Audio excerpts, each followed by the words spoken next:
Allahümme salli ve sellim ve barik ala seyyidina Muhammedin ve ala alihi adede in'amillahi ve iftali. Euzubillahimineşşeytanirracim. Bismillahirrahmanirrahim. Nuh Aleyhisselam'ın evlatlarından Sam'dan itibaren yeryüzünde hakimiyet olgusunun nasıl oluştuğunu daha önceki derslerde kısmen beyan etmiştik. Evlatları arasında Nuh Aleyhisselam'ın bir çatışma olmaksızın Hz. Sam'dan, yani Efendimiz olarak Peygamber Aleyhisselatü Vesselam'ın dedesi olarak Hz. Sam'dan ileriye gelen süreç bu manada bildiğiniz üzere devam ediyor.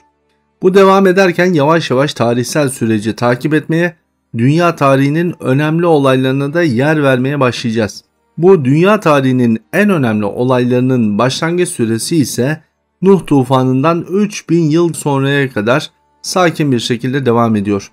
Dünyada çok önemli ve büyük değişimler değil, daha çok insanların yaşadığı bölgede teknolojik imkanlarını geliştirme, sosyolojik oturumlarını gerçekleştirme, tarımsal faaliyetleriyle ticari unsurlarını geliştirmek üzere ciddi bir mücadelesi var. Bu mücadelenin içerisinde inançlar yavaş yavaş dünya hayatına meyleden insanoğlunun klasik nefsi emmare tuzağına düşerek yavaşça başka problemlere, o iman vesikasına engel olacak problemlerle karşılaşmamıza vesile olacak durumları ortaya çıkarıyor. Tarihi kaynaklarda geçtiği üzere Sam'dan Erfahşet, Şalı, Abir, Falih, Ergu, Saruk ve Nahor'a kadar geçen dönem 3000 yıl kadarki bir dönem. Elbette aralarında başka atalar var. Bizler bu atalara kitabın içerisinde inşallah yer veriyor olacağız. Sohbet babında gün gün takip ettiğimiz bu süreci kitap babına geldiğimiz zaman biraz daha genişletiyor olacağız. İnşallah kitaplar size ulaştığı zaman dinlediklerinizden hariç farklı bilgileri de o kitaplardan inşallah okuyor olacaksınız. Ama burada çok ciddi bir kısmını, yaklaşık %80'lik 85'lik kısmını beyan ediyoruz. Bazı konuları atlıyoruz ki akışın içerisindeki detaylara boğulmadan fikrimizde ve zihnimizde Siyer-i Nebi oturmuş olsun. 3000 yıl kadar sonraya geldik. Atlanan bu bölüm dahil milattan önce 14.000'li yıllardayız. Bu dönemde Dranya oğulları batıda putlara tapmaya başlamıştı. Dranya'nın kim olduğunu hatırlarsınız dünkü dersimizden. Nuh Aleyhisselam'ın gemisine binmiş olan Germenya ırkının atası. Dranya oğullarının putlara tapması bu bölgede insanların ticari faaliyetlerini yürütürken elde etmiş olduğu gelirleri inançlarıyla birleştirme çabası var. Dolayısıyla dinler tarihini inceleyen insanların zaman zaman putperestlikle inanç arasındaki kavramı birbirine karıştırılıp ehli iman ile putperestlerin inanç serüvenini bir potada eritme çabaları ne yazık ki hep aynı problemi gündem ediyor. Bu gündem ediş ise dinler tarihi ve din olgusunun oluşumuna ciddi anlamda zarar vermiş durumda. Yani bu açıyı asla unutmamak lazım. Putperestlerin dünyaya bakışı ve dünyadan almaya gayret ettikleriyle ehli imanın ahiret yolculuğunun farkında olarak adım adım hayatı yaşıyor olmaları birbirlerinden farklı bir yaratıcı algısına sebep olur. Ama dikkat, her seferinde bir yaratıcı algısı mutlak surette vardır. Dranyoğullarının ifsat hareketleri bizim putlarımıza bir balık verince onlar bize çok daha fazlasını bahşediyorlar diye başlamıştı. Yani ticari bir olguydu bu. O ağaçtan yapmış oldukları kütükleri nehir kenarlarına getirirler. O nehir kenarlarından bir balık tutar önüne koyarlar ve onlara göre çok daha fazlasının balığı elde edebilme imkanı duyardı. Bugünkü Tuna Nehri'nin oluşum sürecindeyiz.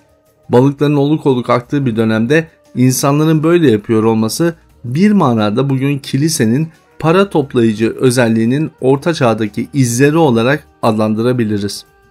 Kendilerine en yakın olan grupsa Ham oğulları.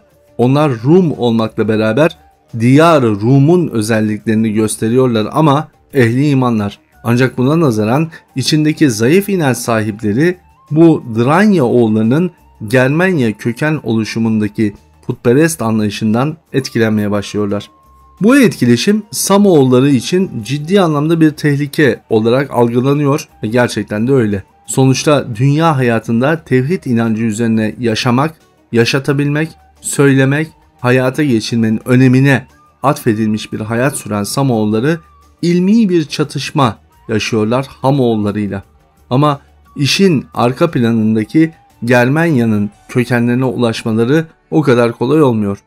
Dolayısıyla Hamoğullarıyla Samoğulları arasında bu ilmi çatışmanın ilerleyen süreçte başka bir probleme daha ortaya çıkarmaması için Yafes oğulları araya giriyor ve tarihin ilk anlaşması yapılıyor.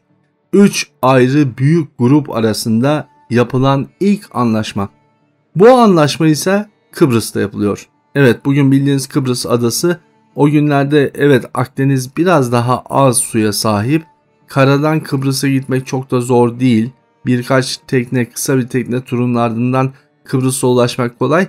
Daha sonra yaşanacak büyük zelzeleler ve felaketlerde bu aradaki derinlik gitgide artıyor ama Kıbrıs'a karadan ulaşma yolu çok zor değil o dönemde. Kıbrıs'ta yapılan bu anlaşma tarihte çok ilginç bir özelliğe sahip. Çünkü Yafesoğulları Samoğulları ile Hamoğulları arasında çatışmazlık ilkesini ortaya koyarken arkada var olan Germenya bu anlaşmanın altına putların adına dair imza attılar. Yani Samoğulları geldi, Hamoğulları geldi, Yafesoğulları geldi ve Germenyalılar geldi.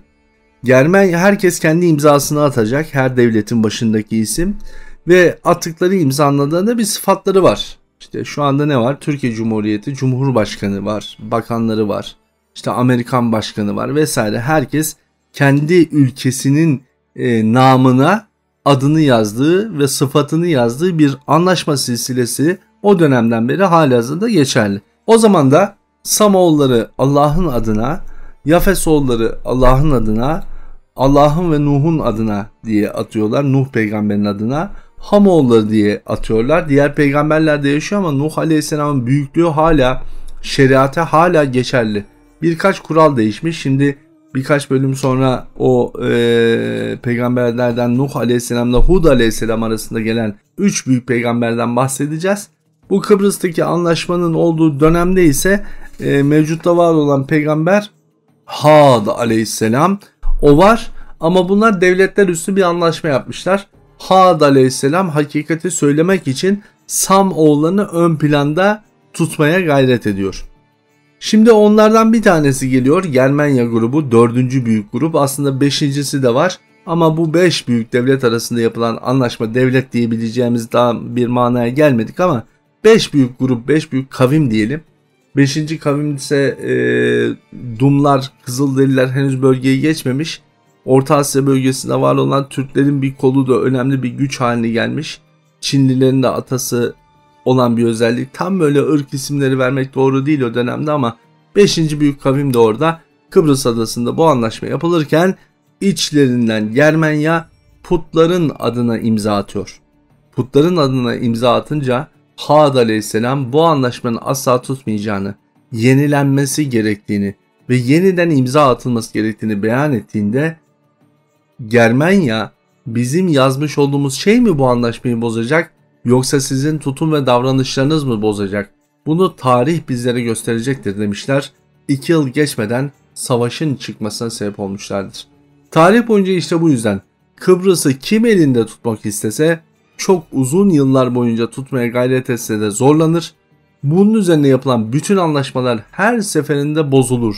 Yani mekanın üzerinde insanların bıraktığı etkinin en ilk özelliklerinden biri olarak bunu adlandırabiliriz. Hani Fil vakasına geldiğimizde anlatacağız.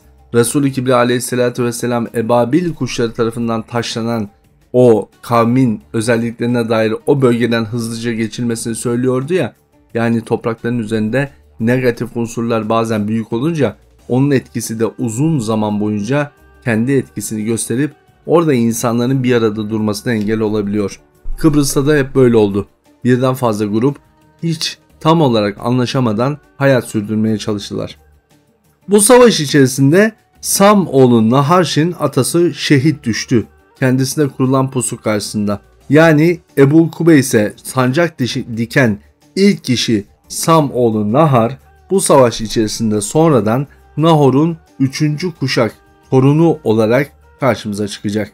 Savaşın içerisinde böyle önemli isimlerin öldürülmesi daha büyük bir kargaşaya sebep olmuştu. Öyle ki bu noktadan itibaren Sam oğulları büyük bir mücadele verdiler ve dünyayı yeniden kontrol altına almayı başardılar. Bu dünyada özellikle Orta Dünya olarak adlandırılan, bugün Orta Doğu'nun biraz daha geniş bir çevresi olarak adlandırabiliriz. Nuh Aleyhisselam'dan kalmış olan Cudi bölgesinde insanların putperestliğe yakın halleri Ham oğulları tarafından da etkileşim gösterdiğini görünce Cudi'yi bile yıktıracak hale kadar gelmişlerdi. Sonrasında ise bu bölgeyi serbest bıraktılar, ancak Cudi'de yapılmış olan önemli merkezleri yıkmak zorunda kaldı Samoğulları, çünkü asli bir merkez Mekke-i Mükerreme'ydi. Dolayısıyla onların dikmiş olduğu sancak Ebu Kubeys Dağı'nda uzun yıllar boyunca 1000-1500 yıl kadar varlığını sürdürmüştü. Dolayısıyla Mekke'nin koruma altında tutulduğu ve tarih boyunca böyle süre geldiğini de unutmamak gerekiyor. Efendim, yarın Allah nasip ederse bu büyük savaşın arkasında ve içinde var olan Hz. Had Aleyhisselam'dan başlayarak Hud Aleyhisselam'a kadar pek çok peygamber gelmiştir ama 3 önemli peygamberden bahsediyor olacağız. Sonrasında ise Hud Aleyhisselam'a geçiyor tarihi akışımız. Allah nasip ederse yarın da bunları anlatırız. Şimdilik kalın sağlıcakla.